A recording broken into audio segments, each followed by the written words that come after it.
Vous êtes toujours à l'écoute du magazine Centre-Ville du mercredi. Notre premier sujet aujourd'hui à l'émission, ça a formé un petit peu d'idées au niveau des questions nationales. On ne pourra pas accuser différents acteurs de la société québécoise d'immobilistes parce qu'il y a toujours des gens qui trouvent que ça, au niveau des partis politiques, ça avance pas très vite au niveau de la réflexion. Mais on a aujourd'hui, mais à l'émission, on en a parlé quand même plusieurs reprises, entre autres avec un livre de Robert Comeau l'automne dernier, Histoire intellectuelle de l'indépendantisme québécois.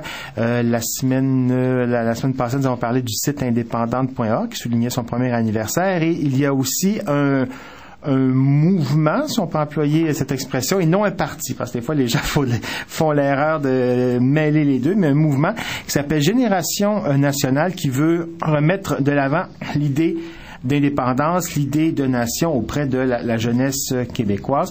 C'est un mouvement qui se dit plutôt conservateur dans le sens de préservation. Et pour en parler un peu de toutes les questions qu'on peut avoir sur qu'est-ce que c'est, qu'est-ce que ça sera pas, j'ai avec moi l'un des fondateurs, l'un des instigateurs, Simon-Pierre Savard-Tremblay. J'espère que j'ai dit ça dans le bon ordre. C'est parfait. Vous êtes candidat à la maîtrise en sociologie à l'UQAM. Oui. Ça va porter sur quoi votre maîtrise? L'évolution vous allez remarquer que c'est dans mes cordes, l'évolution du discours national au tournant de la Révolution tranquille, principalement de Lionel Gros à Camille Lauré. Alors ça risque d'être très intéressant. Et vous avez été également au Bloc québécois, où vous avez été, je pense, président du Forum Jeunesse. Oui, de la jeunesse, oui. Vous en êtes où maintenant dans vos implications avec le Bloc québécois?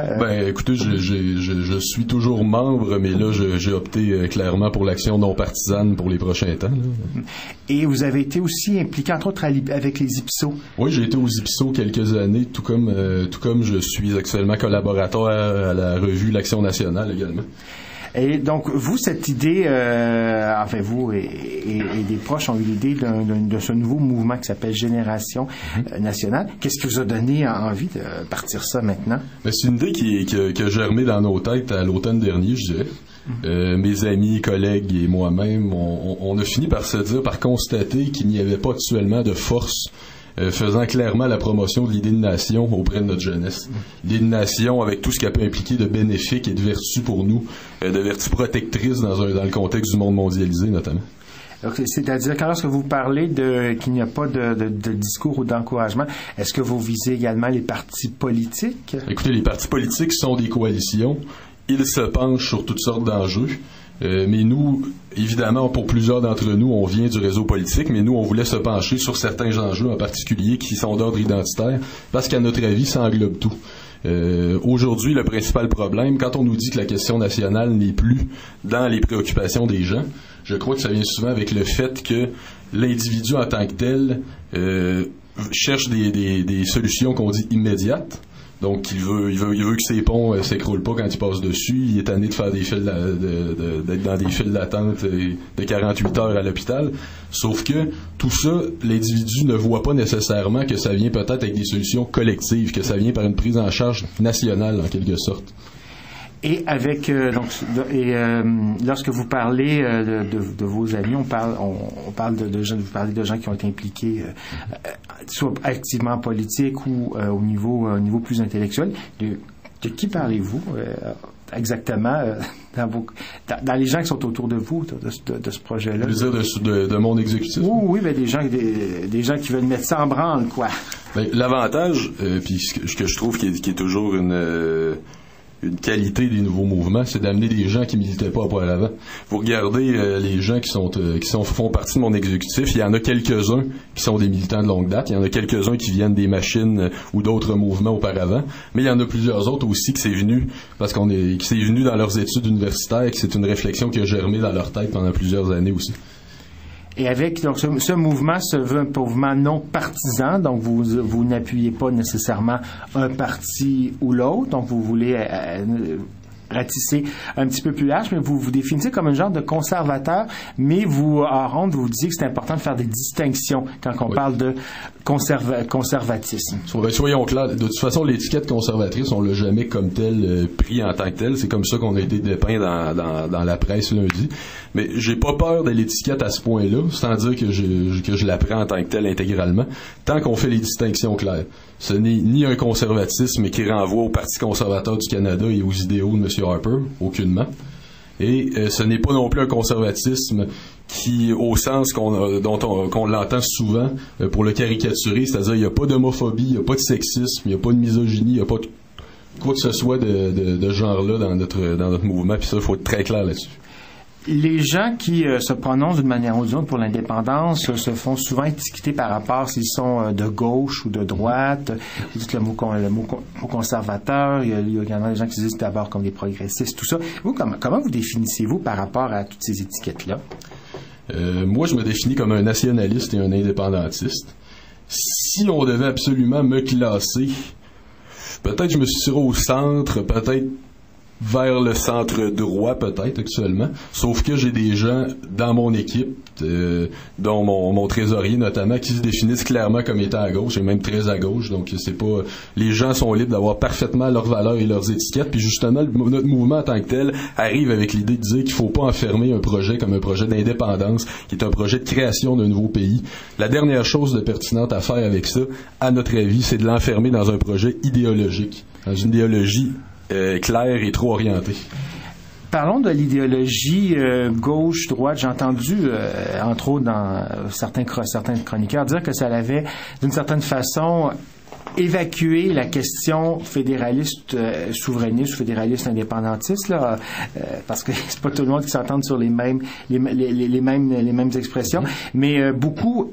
Je l'ai entendu dire qu'entre autres avec le printemps érable, il y avait eu qu'on avait déplacé l'axe vers un axe gauche-droite et que l'axe sur la question nationale était relégué au second plan. Est-ce que vous êtes d'accord avec ça, selon les gens que vous connaissez, vos analyses de la situation? Il y a plusieurs interprétations et analyses qu'on peut faire du printemps érable. On peut aussi y voir une remise en question des élites politiques. On peut aussi y voir, pour ceux qui le condamnent, une dangereuse montée du fanatisme parce que c'est une remise en question aussi des institutions démocratiques. On peut voir plein de choses. Il y a plusieurs points de vue qu'on peut avoir, qu'on soit favorable ou défavorable à ce mouvement-là, à ce qui s'est passé. Sauf que, est-ce qu'on y voit un virage vers un débat gauche-droite? On en parle aussi depuis l'élection du NPD, notamment. Moi, je crois qu'il y a certainement une tentation et qui est compréhensible. Parce que, est-ce qu'un peuple normal, comme toutes les nations du monde, ont un débat sur leur statut national? La plupart du temps, non. Est-ce qu'un peuple normal, est-ce que les Allemands ont des débats continuellement sur le statut de l'Allemand? Non. Mais donc c'est une tentation de se normaliser. On voudrait avoir des débats comme l'ensemble des sociétés du monde, des sociétés matures, les sociétés achevées. Mais or, c'est pas le cas. On peut pas se comporter comme si le Québec était déjà un pays, alors qu'il n'en est pas encore un. Mettre de côté la question nationale avec notre statut actuel, notre statut constitutionnel, notre statut géopolitique, ça serait une démission collective très très grave qui aurait des conséquences à long terme extrêmement graves. Vous êtes aussi, dans votre lettre parue hier dans Le Devoir, oui, entre autres, vous êtes très critique autant de ce qu'on qualifie de gauche et autant de ce qu'on qualifie de droite. Une certaine gauche, une certaine droite. Oui. Et par rapport à la gauche, vous trouvez qu'une certaine gauche, souvent reliée à Québec une certaine frange de Québec solidaire. Une certaine frange de Québec solidaire se veut très accommodante et pourquoi vous êtes mal à l'aise avec ce discours de gauche qu'on qualifie de cosmopolite? C'est-à-dire qu'il ne faut pas confondre l'ouverture au monde, qui est quelque chose auquel tout le monde adhère.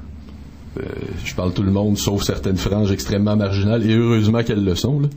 Des franges d'extrême droite, là, qui heureusement sont extrêmement marginales partout dans le monde, là. Tout le monde est pour la vertu. Tout le monde est pour l'ouverture à l'autre. Tout le monde est pour la découverte du monde, la découverte d'autres cultures. Mais est-ce que ça veut dire en même temps qu'on doit renier la nôtre ici? Moi, ce que je dis, c'est que on a un peuple. On n'a pas besoin de l'inventer. On a une nation actuellement, la nation québécoise, qui autrefois été composée de Français, qui est devenue canadienne, qui est devenue canadienne-française, et qui depuis les années 60 se détermine comme québécoise. On a ce peuple-là. Pourquoi pas le prendre et dire ce peuple-là a sa langue, qui est l'expression d'une culture, qui n'est pas seulement un moyen de communication, là. C'est l'expression d'une culture, une langue. Ce peuple-là a sa langue, a ses valeurs, qui sont la plupart du temps occidentales, laïcité, égalité homme-femme. Cette nation-là a aussi un ensemble de pratiques et de normes et de vivre commun. Maintenant, pourquoi est-ce qu'on peut pas tout simplement réaffirmer et en être fier de ces notions-là, de ces valeurs-là, de ces traits de notre identité-là, et maintenant, évidemment, de dire à tous ceux, puis vraiment tous ceux qui sont prêts à vivre comme nous, qu'ils sont les bienvenus. Ça, j'ai aucun problème avec ça. Ça, c'est évident. C'est même, à mon avis, l'intégration réelle passe par ça, passe par une fierté collective, par une réaffirmation de ce qu'on est. Par rapport à la droite, vous n'êtes pas non plus très friand d'une droite qu'on qualifie de libertarienne, qu'on reconnue dans les médias, entre autres par Éric Duhem, Joël Marcotte, qui ne sont pas ce qu'on peut appeler des fervents indépendantistes du tout. Du côté d'Éric Duhem, c'est une autre paire de manches. Il a été militant péquiste et bloquiste pendant plusieurs années. Mais maintenant, il dit que c'est plus important. À tout le monde en parle. C'est pas important, mais je suis pas certain de l'option pour laquelle il voterait en cas de référendum. Mais ça, c'est une autre question. Et avec cette gauche libertarienne, qu'est-ce que vous leur reprochez de leur côté?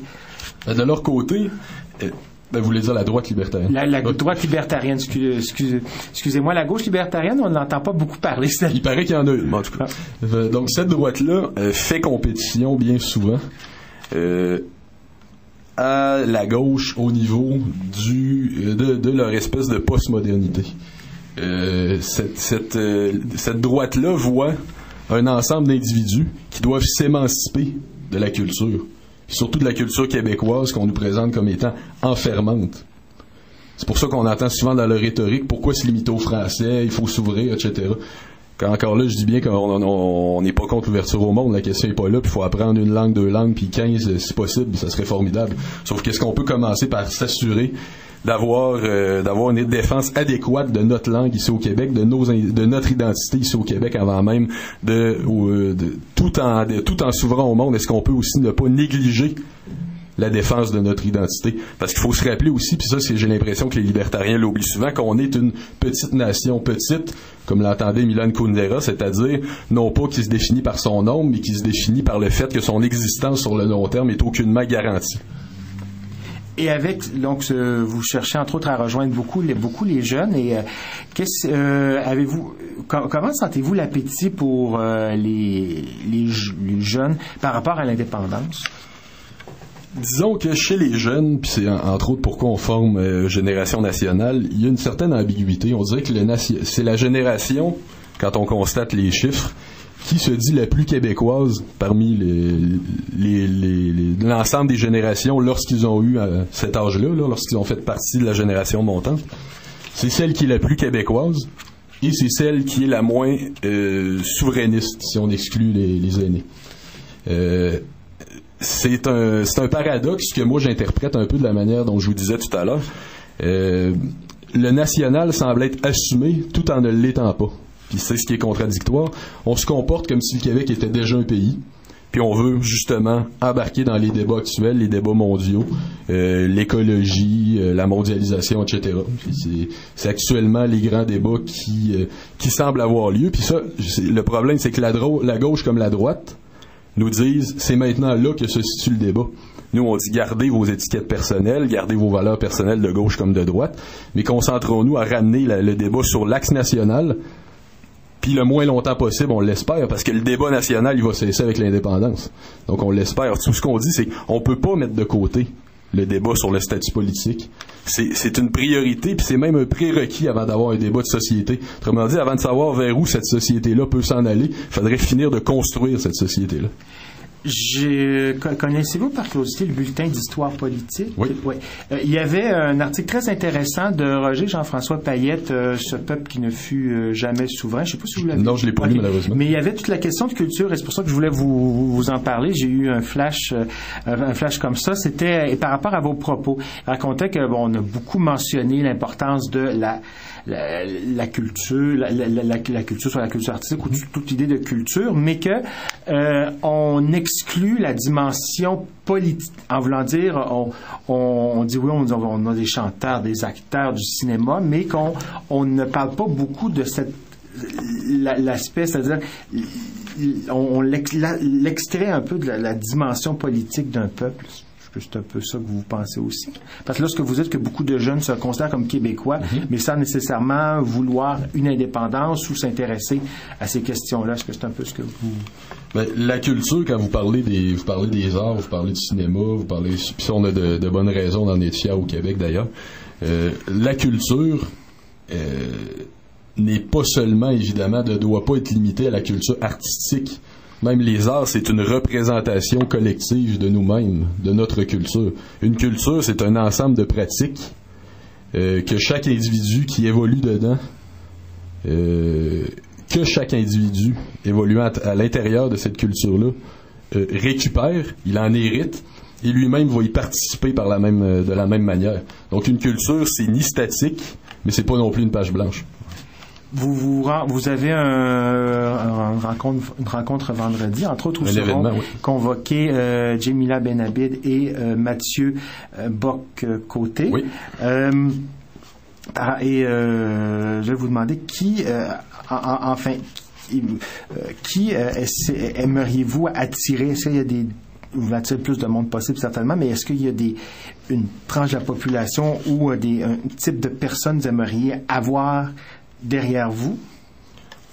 Évidemment, comme vous le dites, c'est comme si je vous demandais combien de codes d'écoute espérez-vous avoir. Vous allez me répondre le maximum possible. Bon, ben, je vous dirais la même chose, le maximum de gens possible, parce qu'on espère véritablement que cette force-là va avoir des échos dans la population et plus particulièrement dans notre jeunesse. Et par rapport aux partis politiques, vous n'êtes pas une partisanerie, mais comment jugez-vous au niveau de la question de l'indépendance les partis souverainistes au Québec et entre autres le Bloc québécois, si on peut l'inclure dans cette analyse? Donc, vous voulez que je commente chacun? Non, mais en voulant dire, comment vous trouvez-vous que leur pensée indépendantiste vous convient, en fait? Je crois que comme on en parlait plus tôt, si on doit parler de Québec solidaire, il y a un problème de hiérarchisation des priorités. En ce qui concerne le Bloc québécois, moi-même, quand j'étais président de l'aile jeunesse, j'étais là avant, pendant et après l'élection catastrophique du 2 mai 2011, j'ai eu l'occasion de faire les critiques que j'avais à faire à ce moment-là, notamment un discours communicationnel extrêmement centré sur le progressisme, presque exclusivement, qui est un problème à mon avis parce que ça nous a empêché de combattre le NPD, qui lui aussi est progressiste, mais qui offre en plus de simplement rendre les conservateurs minoritaires, en plus de leur enlever le pouvoir, donc là on savait plus quoi dire rendu là. Et du côté du PQ et d'Option nationale, on partage donc l'article 1, donc c'est fort appréciable. On peut pas être contre le fait que ces partis-là adoptent l'indépendance comme programme principal, évidemment. Et par rapport, moi j'ai lu ce matin votre texte paru dans Le Devoir à propos de Lucien. Vous avez écrit un texte à propos de Lucien Bouchard. Oui. Et vous estimez qu'il avait, entre autres avec son concept des conditions d'alliance, fait reculer l'idée d'indépendance. Il y a quelque chose qu'il faut que je précise. Quand j'ai écrit ce texte-là, j'étais pas à la tête d'un mouvement, donc je l'écrivais en mon nom personnel. On n'a pas de position sur Lucien Bouchard en tant que mouvement, donc je pense pas que ça serait adéquat étant donné qu'on n'a pas eu de discussion, on n'a pas eu de débat et que je suis là pour représenter un mouvement, je peux pas véritablement me positionner aujourd'hui même sur Lucien Bouchard, étant donné le chapeau que j'ai sur la tête en ce moment.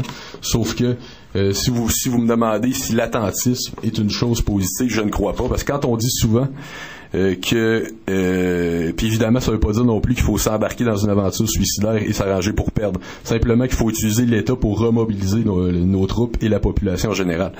Mais si vous me demandez si attendre à tout crin est positif, quand on dit souvent que l'indépendance n'est ni à gauche ni à droite, elle est en avant, c'est vrai en théorie, mais quand on va pas en avant, c'est là qu'il se passe ce qu'on voit en ce moment dans la société québécoise, on est obligé d'aller à gauche ou à droite. Autrement dit, se positionner à travers la matrice provinciale. Et avec votre expérience, vous avez été également militant et qu'est-ce qui vous a amené dans votre parcours à vous intéresser à des questions politiques comme ça? Eh mon Dieu, aussi loin que je m'en rappelle, j'ai été intéressé par ça. Quand j'étais haut comme 3 pommes, j'étais extrêmement impressionné de visiter l'Assemblée nationale, donc je dirais que je l'ai pas mal dans le sang. et donc ce mouvement-là, vous avez beaucoup d'espoir, mais trouvez-vous pas qu'il y en a beaucoup actuellement, parce qu'il y a eu également j'ai lu ça, convergence nationale, ça en même temps. Il n'y a pas le danger de demander qu'il y en ait trop de mouvements? Ben, en tant que tel, on dit juste ça des souverainistes, parce que quand les fédéralistes créent un nouveau mouvement, comme l'idée fédérale d'André Pratt, des choses comme ça, on dit jamais les fédéralistes se divisent. Il faut dire que nous, on a le fardeau de la preuve, parce que c'est nous qui voulons briser le statu quo, ça c'est vrai. Sauf que le mouvement de convergence nationale de Jocelyn Desjardins est fort différent du mien. Parce que Jocelyn, lui, veut s'arranger, puis c'est son projet depuis longtemps, pour qu'il y ait une alliance entre les différents partis indépendantistes pour s'assurer un gouvernement majoritaire fort, etc., etc. En tant que tel, c'est positif, parce qu'actuellement, on dit souvent que les souverainistes font juste se parler entre eux. Actuellement, on voit qu'ils se parlent peut-être pas assez. Donc, en tant que tel, c'est positif qu'il y ait un mouvement qui cherche à faire en sorte qu'ils se parlent. Sauf que nous, c'est l'inverse. On veut faire en sorte que les souverainistes ne cherchent pas seulement à se parler entre eux, et nous, on cherche à parler à ceux à qui on parle pas depuis très longtemps, et dans le cas des jeunes, à ceux à qui on n'a jamais parlé. Vous avez parlé de partis politiques. Il y a eu le résultat du 4 septembre 2010, et est-ce que c'est possible de faire une espèce 2012. de 2012? Il y en a, on parle de beaucoup de dates, donc le 4 septembre 2012, donc l'élection où le Parti québécois a été élu minoritaire, et on voit que Action nationale a eu 2%, Québec solidaire a eu 6%, et si on prend par exemple certains, il y a eu des analyses qui ont été faites, que si on prend certains vote, par exemple, de Québec solidaire, et qu'on les met au PQ. Le PQ aurait été majoritaire. Mais comment on fait pour réunir et unir des indépendantistes qui veulent pas, qui des fois aiment pas tellement l'idée de consensus ou de coalition? Pour commencer, reste à voir s'il y aurait une adéquation parfaite entre les trois partis qu'on additionnerait, puis ça donnerait égal. Parce qu'il y a quand même une possibilité que certaines, puis nous, quand on dit aussi qu'il faut arrêter de définir l'indépendance comme étant exclusivement à gauche, j'aurais peur des conditions d'une telle alliance. J'aurais peur, étant donné la hiérarchisation des priorités de Québec solidaire, qui n'est pas option nationale, qui n'est pas celle d'option nationale, j'aurais peur qu'il y ait des conditions qui nous enfermeraient justement dans un projet extrêmement progressiste, extrêmement à gauche dans un certain sens. Et puis ça, je pense que ça pourrait nous faire perdre beaucoup plus de votes en région que ça nous en ferait gagner. Mais par rapport à ce que vous parlez de progressisme, qu'est-ce qui vous fait peur dans l'idée le mot progressiste, parce que ça peut dire différentes choses, mais vous, à quel progressisme vous en prenez-vous? Le progrès puis le progressisme, c'est deux choses complètement différentes, là. Puis je dirais que c'est une espèce de radicalisation des idéaux de la Révolution tranquille. La Révolution tranquille devait, en bout de ligne, accoucher d'un pays. C'était... sans croire au destin nécessairement, on pourrait dire que c'était en quelque sorte tracé. Quand un peuple prend de plus en plus sa place, ça doit normalement mener à cela. Cependant, on a vu qu'il y a une radicalisation de ces idéaux-là. Exemple, il y avait l'idéal en son temps fort louable de démocratisation de l'enseignement. Maintenant, c'est devenu de l'ultra-démocratisme. C'est devenu le déclin des connaissances au profit des compétences seulement. Le déclin de l'autorité du maître, le déclin d'une certaine hiérarchie, le déclin de certaines valeurs, et même le déclin de l'idée même. Puis ça, c'est plus dans les écoles secondaires et primaires depuis la réforme scolaire. L'idée même de peuple majoritaire semble être en déclin dans nos écoles actuellement. C'est-à-dire qu'on évacue la dimension collective ou la dimension de véritable de nation. Exactement. C'est ça. Et vous êtes aussi lorsque vous aussi un autre, vous parlez de la gauche, tout ça, et étant donné une certaine, dire qu'on dit que la gauche est exclusivement indépendantiste ou plus indépendantiste, ça reste à voir, mais il y a des gens de gauche qui n'y croient pas du tout à l'indépendance. La même chose on parlait de la droite, entre autres la droite libertarienne, mais ceux qui veulent prioriser cet axe-là, qu'est-ce que vous leur dites? Je leur dis sensiblement la même chose que je répète constamment, c'est que un projet de société orienté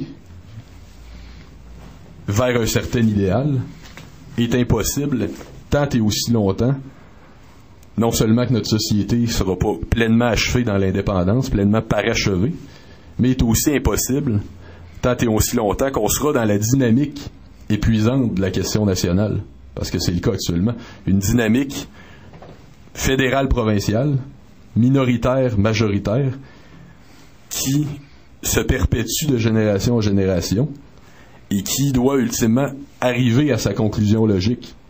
Parce qu'effectivement, ce qui se règle pas épuise par définition. Mais en même temps, je me demande bien comment est-ce qu'un projet de gauche ou de droite pourrait s'accomplir dans le contexte minoritaire et provincial, dans un contexte d'une province en perte de moyens actuellement. Avez-vous étudié de près les questions républicaines? Je me permets d'aller dans cette voie-là parce qu'il y a eu cet automne des ouvrages intéressants, entre autres Marc-Chevrier, un ouvrage magistral que j'invite tout le monde à lire, où absolument, il y a une critique du statut, c'est-à-dire du statut politique, en disant que les indépendantistes n'ont pas vraiment cherché à changer la structure. Et est-ce que vous l'idée des républiques, c'est une idée qui vous intéresserait pour votre... C'est intéressant, on n'en a pas encore discuté entre nous. On n'a pas pris position là-dessus, mais moi, personnellement, si vous me demandez si j'ai dévoré le livre de M. Chevrier, absolument. J'ai trouvé ça très intéressant. Je pense qu'il va falloir qu'on s'informe davantage là-dessus, puis que c'est une idée, effectivement, qui n'est pas assez sujette à débat actuellement au Québec. Et il y avait aussi un autre livre de Jonathan Livernois, Yvan Lamonde, sur Papineau, où on explique la pensée républicaine qui a été occultée. Donc c'est pour ça que je m'étais permis ce petit aparté. Et dans votre, on vous avait parlé en début d'entrevue de votre maîtrise. Quelle est votre analyse de la Révolution tranquille aujourd'hui? Parce qu'il y a plusieurs intellectuels ou plusieurs personnes qui aiment bien dire que c'est bien beau, mais que finalement, faut finir ça. Et par rapport à l'idée de révolution tranquille, où vous situez-vous par rapport à ça? Ben, justement, je crois qu'il faut pas tout rejeter ou tout prendre en bloc. Je pense que c'est logique. Faut tirer un bilan lucide, analyser depuis autant quelles étaient les idéaux de base, autant qu'est-ce qu'ils ont pu devenir. Et puis la Révolution tranquille a, entre autres, avait deux bases. Il y avait le social et le national. Le social a été en fait les deux expériences, les deux points ont été quand même poussés de manière assez achevée, assez accomplie d'une certaine façon, sauf en ce qui concerne le statut politique évidemment, puis en ce qui concerne le statut politique du Québec, et qui dit aussi statut politique du Québec inachevé, dit aussi absence de politique sociale et économique totalement d'envergure. Parce qu'actuellement, on a un beau modèle au Québec quand même, qui a peut-être des places pour des réformes, puis on a un débat, puis c'est bien qu'on en ait un aussi. Sauf que tout cela est impossible, évidemment, tant qu'il n'y a pas l'achèvement de la Révolution tranquille. Mais maintenant aussi, comme je vous disais, il y a un effet pervers dans la Révolution tranquille, qui aura aussi... puis accoucher d'effets pervers comme dans l'éducation, comme dans l'espèce de culture, peut-être même d'une certaine irresponsabilité collective, une certaine culture de dépendance qu'on a développée par rapport à certaines institutions. Il fallait qu'on liquide le clergé, il a fallu qu'on le remplace par une nouvelle autorité morale en quelque sorte. Donc il y a toujours ça comme effet pervers. L'entrée dans la société de consommation et la modernité, c'est quelque chose de positif en tant que tel, tant qu'on le pousse pas dans ses retranchements les plus radicaux aussi, tant qu'on tombe pas dans la surconsommation et dans la postmodernité, ce qu'on a trop souvent tendance à faire. On a encore certains réflexes canadiens-français qui consistent souvent à la peur de s'affirmer, mais je crois que ces réflexes-là, fort heureusement, il y a des chances de les contrer, il y a des chances de s'assumer pleinement comme grande nation québécoise et de devenir le peuple qu'on cherche à être depuis le début. En terminant, on pourrait encore en parler pendant des heures et des heures des sujets politiques et des sujets quant à notre nation. Il en manque pas à dire. Oui, ça c'est sûr, mais pour inciter par exemple les gens qui n'ont jamais nécessairement voulu s'engager dans un mouvement politique, pourquoi est-ce qu'on devrait s'engager dans votre mouvement? Pour s'inscrire à Génération Nationale, puis j'espère d'ailleurs, j'en profite pour inviter vos auditeurs à notre événement de lancement vendredi qui arrive, vendredi le 18, c'est à 19h30, c'est à la Société Saint-Jean-Baptiste de Montréal, au 82 Sherbrooke-Ouest, et avec Jamila Benhabib et Mathieu Bock-Côté comme orateurs invités, comme vous l'avez dit. Alors pourquoi s'engager? Ben je serais porté à dire pour mousser un peu mon événement, je dirais venez puis vous allez voir. Et non mais sérieusement, s'engager dans Génération nationale, c'est quelque chose, c'est un beau projet, c'est quelque chose qui va contribuer à mon avis à la recomposition en force, la recomposition en place des forces souverainistes en attirant des gens qu'on n'a jamais attirés et en contribuant à recentrer le discours et à l'amener vers l'avant. Parmi les penseurs ou intellectuels québécois qui ont réfléchi sur la question de l'indépendance, dernière petite question, est-ce que vous avez eu un modèle, une influence, enfin quelqu'un qui vous sort du lot, qui vous a motivé intellectuellement parlant? Moi, je dirais que quand j'observe l'histoire du Québec, j'en noterais deux, je vous dirais Lionel Groulx et Camille Lorrain. Et pourquoi? Parce que un est la continuité de l'autre, post-révolution tranquille, c'est le même nationalisme d'affirmation. Quoique chez Groulx, c'est davantage de la survivance, mais il y a quand même l'idée qu'un jour, on pourra plus seulement se contenter de survivre, qu'il faut d'ores et déjà s'organiser et se préparer à s'affirmer. Là, la Révolution tranquille survient. Camille Lorrain, lui, justement, reprend le discours là où il a été laissé à la mort de Groulx et nous dit, maintenant, le moment est de s'affirmer encore plus par la loi 101, par l'État québécois, mais ultimement par l'indépendance nationale. Alors, Simon Pierre Savard-Tremblay, fondateur de ce mouvement Génération nationale. Donc, on rappelle la date, c'est ce vendredi 18 janvier à 19h30 à la Société Saint-Jean-Baptiste de Montréal et également candidat à la maîtrise en sociologie à l'UQAM. Merci beaucoup de cet entretien. Merci à vous. Merci.